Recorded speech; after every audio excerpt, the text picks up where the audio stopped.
why I was so keen to be here was to impress upon you the importance to which the Scottish Government and our partners in local government attach to community planning for the transformational change that it's delivering and can continue to deliver in very challenging times. Right across the sector, including with the third sector, there's high expectations for what community planning can and should do.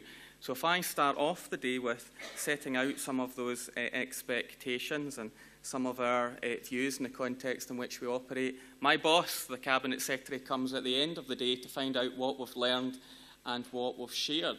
That actually is the most important element of the morning and of the day, actually sharing the good practice and establishing what works and ensuring that we can replicate that right across the country.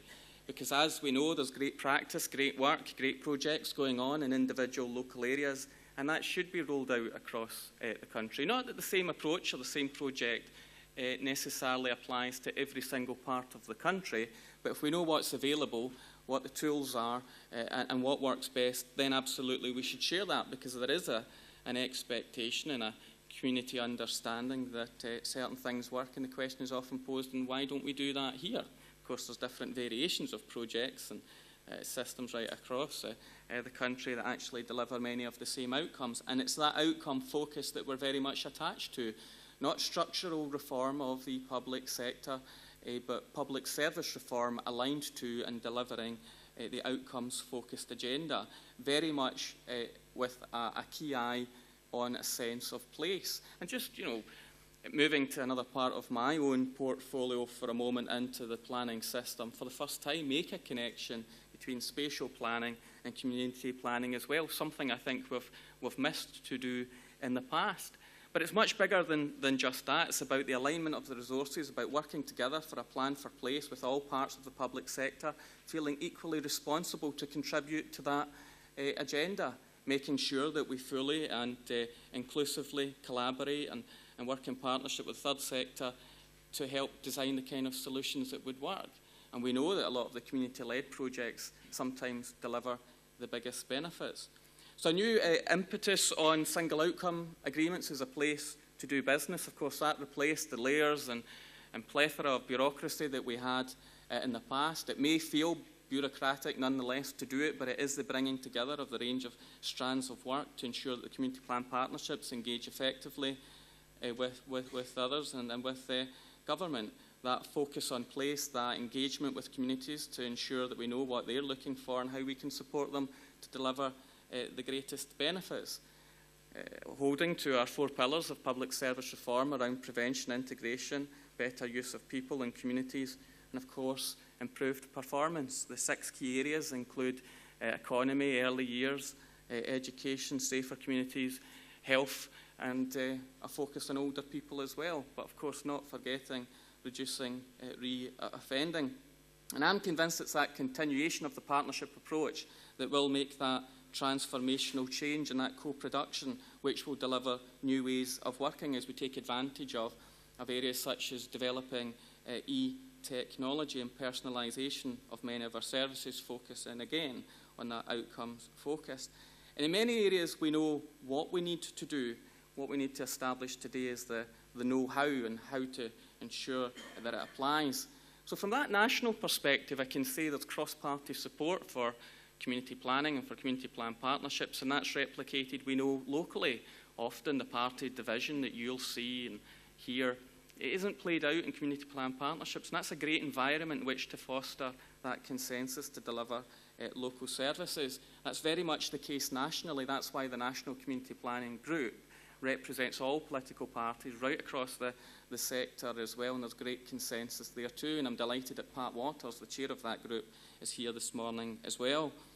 The theme of the day is changing lives. It's not about process or structures, but how we are actually changing lives on the ground with the work that we all undertake together, very much focused on reducing inequality. So I do see this conference as something of a milestone as part of that journey.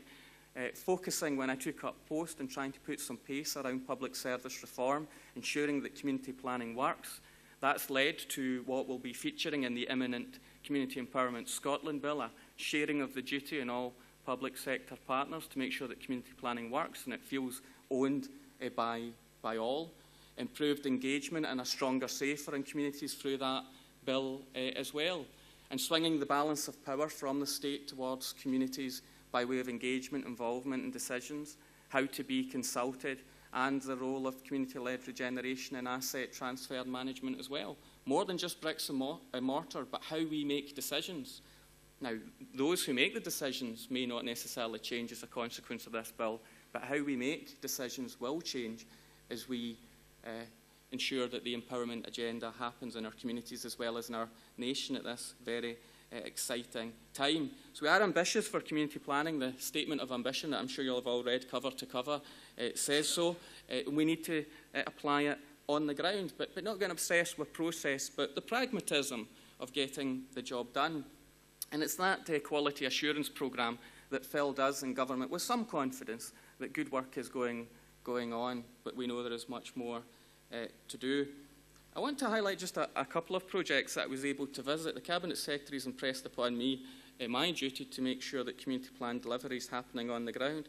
And I know that there's great examples across the country. I could pick one from each and every community plan partnership and how we've been able to align resources towards the mutually agreed objectives. I described how we've moved from pace and delivery, the statement of ambition, inclusion in the bill that will be proposed, the renewed guidance on SOAs, the Quality Assurance Programme, the establishment of the national group. That's all to support you on the ground to give the guidance we're required, but it will be the creativity and the innovation on the ground that creates these projects. But as I say, those that I've seen that I want to reference, just give you a flavour of the kind of partnership working that I think has made a difference.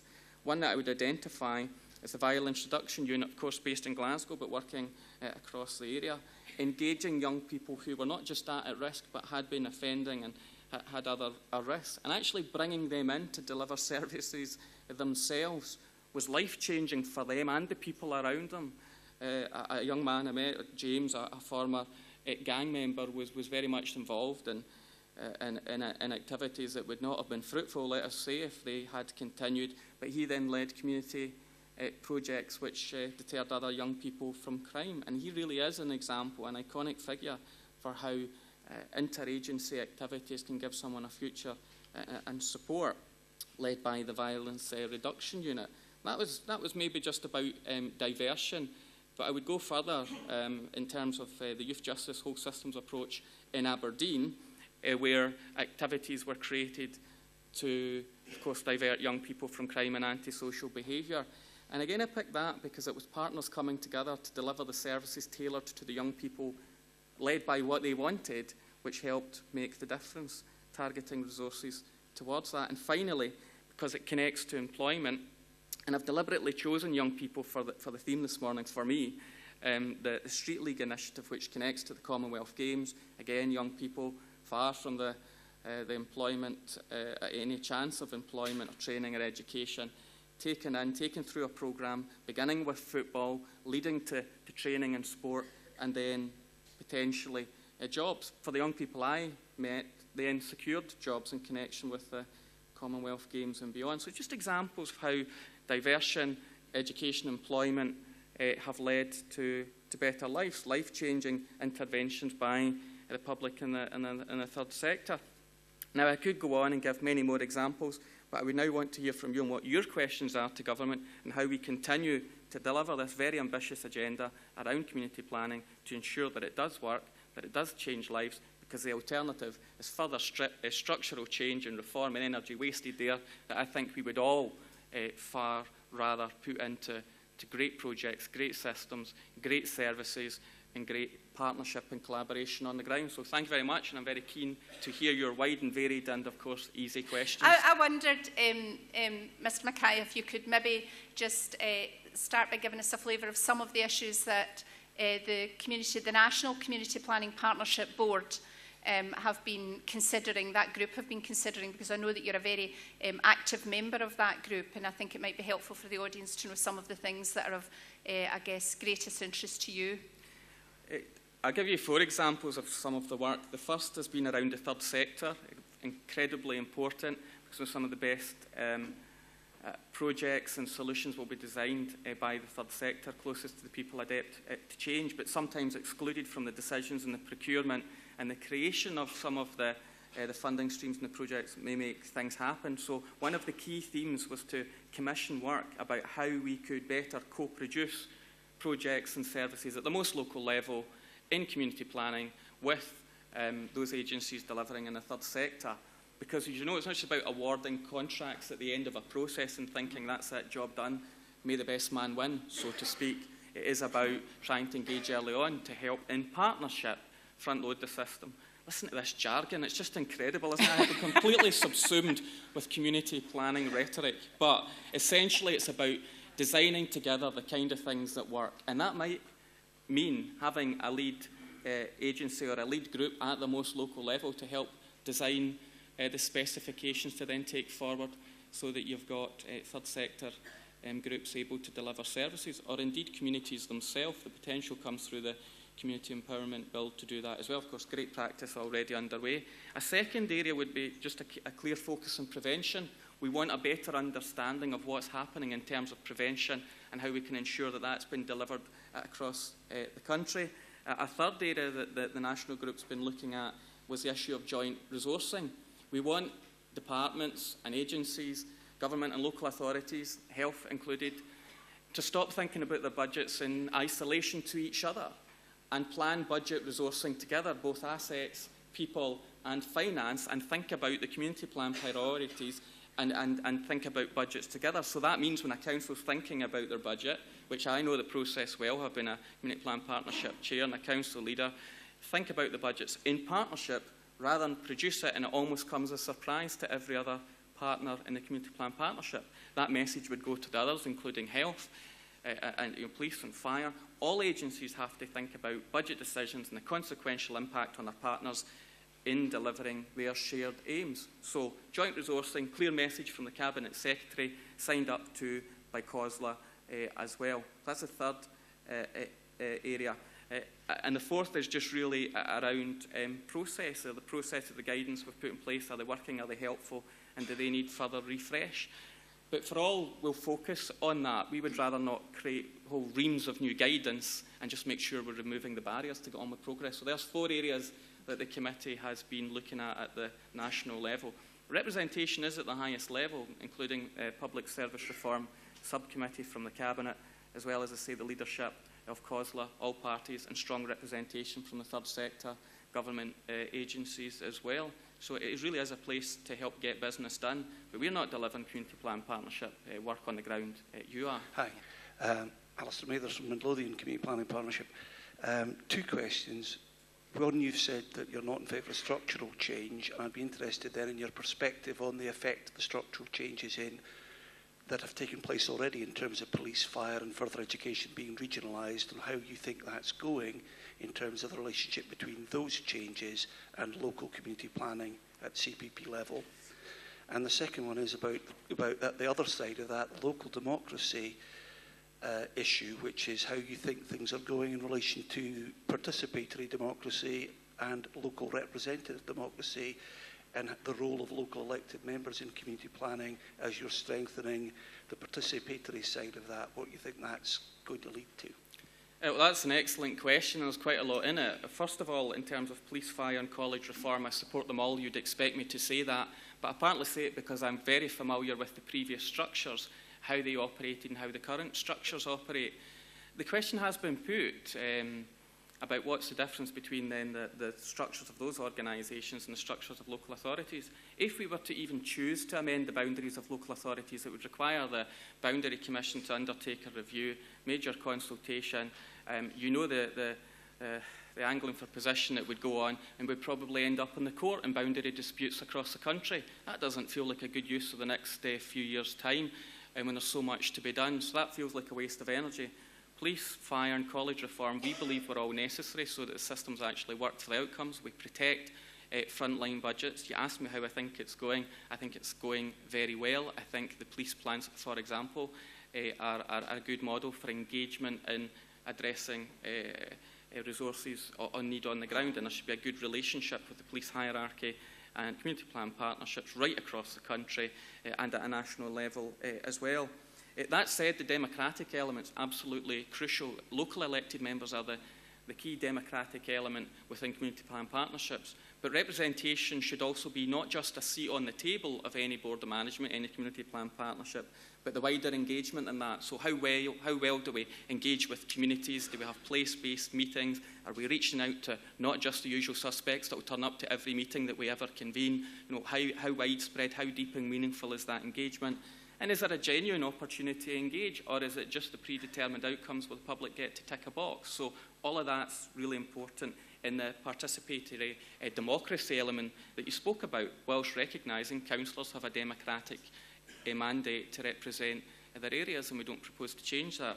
One parliamentary committee did suggest, though, in relation to community plan partnerships, that maybe it would be better to assist with audit and scrutiny if MSPs sat on them as well.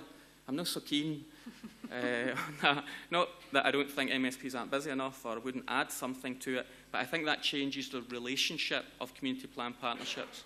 But certainly local elected members have a key role, and councils absolutely having to be engaged in that. My final point's around participatory budgeting. Having said all of that, and engagement with the community and every aspect of the community is key. Participatory budgeting is not something I propose to legislate for, but it works incredibly well, and I would absolutely encourage it in every part of the country. Indeed, we'll be producing some proposals on how we think we can further encourage it. Where it's been delivered, it largely works. People appreciate having a say, not just in a bland consultation, but how resources are spent. The Leith project is a great example. There's community council projects where it's worked well. I was able to do it in some respects as a leader in Renfrewshire Council and local area committees. So PB works. It does engage people. It gets people far more involved with how resources are spent, a greater understanding of that, and I think leads to better projects. So we should do more around participatory budgeting, but I don't propose to legislate for it.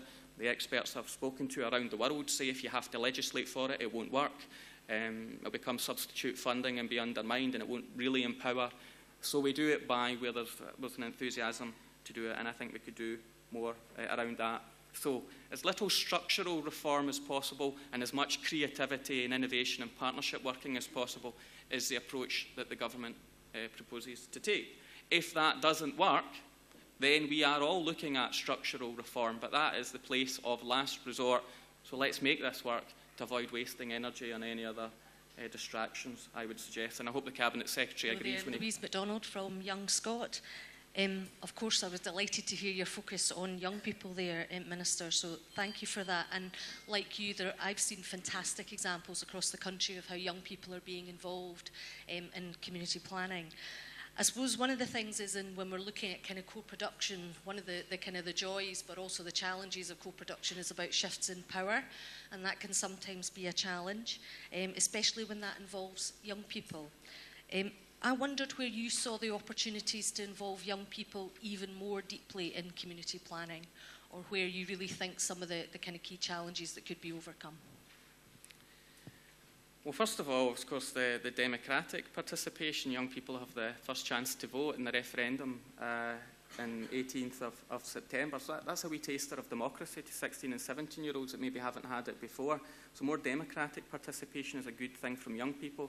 High expectation, a big challenge in us, of course, to ensure that now young people have the vote in that referendum. Government's position is to take that forward in any subsequent and future election if we had the power, which will secure the 19th of September. But democratic participation is very important. Secondly, how we engage, how we involve young people is crucial in getting the answers back. Not necessarily that we want to hear, but the kind of proposals that young people would want to take forward. And not do it in a glib way, that's us consulted with the young people, that's that job done, box ticked. But you know, they'll provide excellent suggestions. Some of the best projects I've seen have come from young people leading them. One you'll hear about in North Ayrshire, the Pride project is one that I would showcase where young people are very much in the driving seat. So engagement, involvement, participation are crucial. One of my best local projects, I have to say, and I got some stick for this, was actually the skate park in Renfrew. And the young folk came to me. I was council leader at the time. I was in the opposition then, council leader. And they said, we want a skate park because young people are into this. It's a great new sport. And okay, so we let them lead where it went. what we did, and it started out as, how much does a skate park cost? Or about £100,000. So that's going to be quite hard, it'll take a few raffles for us to get there, and maybe a few grants, maybe lottery will give us some support. But a few years later, with the right energy, that skate park cost £400,000 and is heaving, so to speak, because young people wanted it, they led the project, they helped deliver it, and we made sure the system made it happen. And it's a fantastic local success story that I'm very proud of. The residents on that street weren't quite so keen, but there's conflicts and balancing and everything, but now they take their kids to the skate park just as a wee walk for. But for me, that was just a very human example of young people leading, engaging, and the system working with them rather than against them. So in all of that, engaging young people is absolutely crucial. And that's about taking the decisions from community planning right out to the community. So community planning is not just the community plan partnership, or not just the national group, but it's very much every interface, every single interface between the public sector and the third sector and communities around how we use resources. Thanks. Tim Kendrick, Fife Council. Minister, in the past, when you've been talking about things like prevention and joint resourcing, you've used the term, the need to have transformational change. You haven't mentioned that today. Have you kind of accepted that that's quite hard? I was very conscious. It actually wasn't, I'll tell you this, in all honesty, it wasn't in my briefing note. So that's the civil servant's fault. But Tim, I actually mentioned it twice. I said, if we do this right, then we deliver transformational change. And there's a bit of nodding going on, so they're very friendly. Put your grant applications on your way out, they'll be supported. But I make the point that transformational change is what we should be delivering, could be delivering, and in many ways are delivering. But we, Mr. Swinney and all the leadership around community planning want to ensure it's more widespread, that the pace is quicker, and we deliver on it. But transformational change is happening, can continue to happen. If you want the evidence of that, what's the difference? I can tell you the evidence. Between Scotland and south of the border right now, there are different decisions being made about structural change and about resources and about what is big society compared to our vision of third sector involvement. And there is a world of difference going on, and our focus on prevention is actually acknowledged now by international experts. For the outcomes focus in early years, preventative approach is recognised. So I do believe it's transformational. I wasn't going to oversell it to you, but for the avoidance of doubt, the expectation is still there. So don't ease up in it in any way, Tim. Just picking up your point on prevention, if community groups and voluntary groups, for example, working with young offenders, reduce offending rates, then clearly cash savings for police, prison, probation.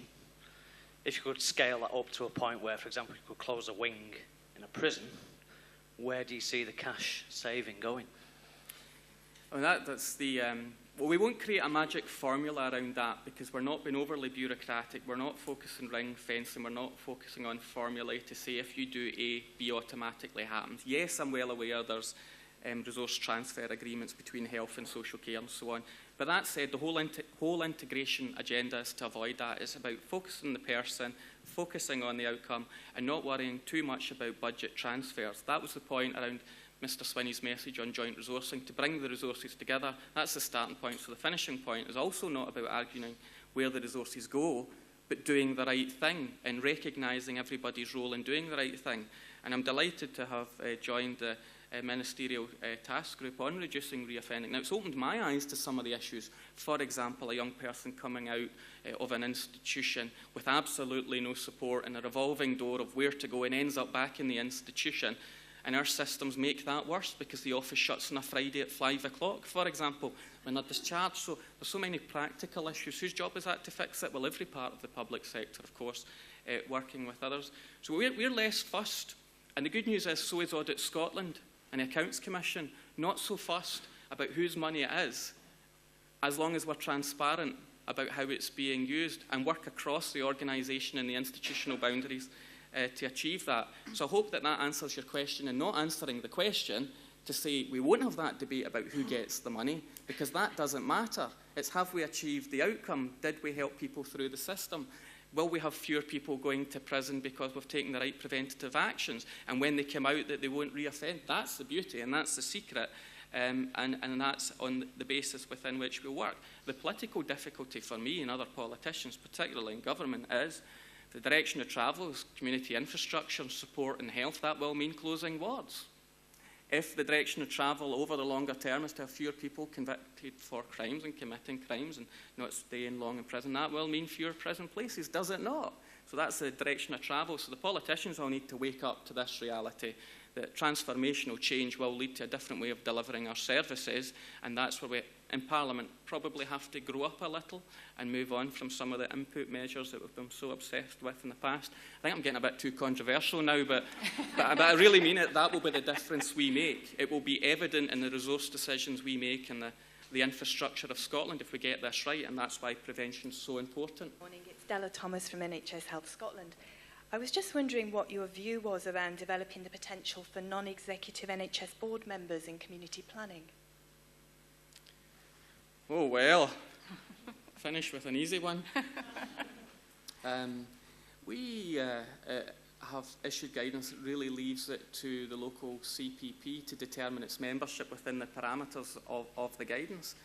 But we would be, there's a bit of a complementary relationship there. I mean, I think that would be very welcome and to be encouraged, actually, in both ways. You know, the more democratic input there are in the health boards, then we have the integrated joint bodies as well. So it is about pulling people together. So that can go two ways. The non-executive directors being represented on community plan partnerships is something we would support. I was lucky in terms of trying to pull the public sector partners together in Renfrewshire when I happened to be a leader, because I was a non-executive director of Greater Glasgow and Clyde Health Board. I was a council leader and I was chair of the CPP, and I think that was helpful in bringing together interests and policies and activities, and then ensuring when there was, and it didn't often happen, as the representatives from Renfrewshire would be keen to point out, that the health board or the CHP and the council didn't agree on an issue. Well, when the same person is the chair of them all, it does make it somewhat easier to reach a conclusion, I'd like to think. So there's definite benefits in shared membership and working together. And if this is about partnership, then why not? Now, we won't issue an edict to say it must be done, because that's not the way we like to operate, but it sounds like something that would be very wise to promote.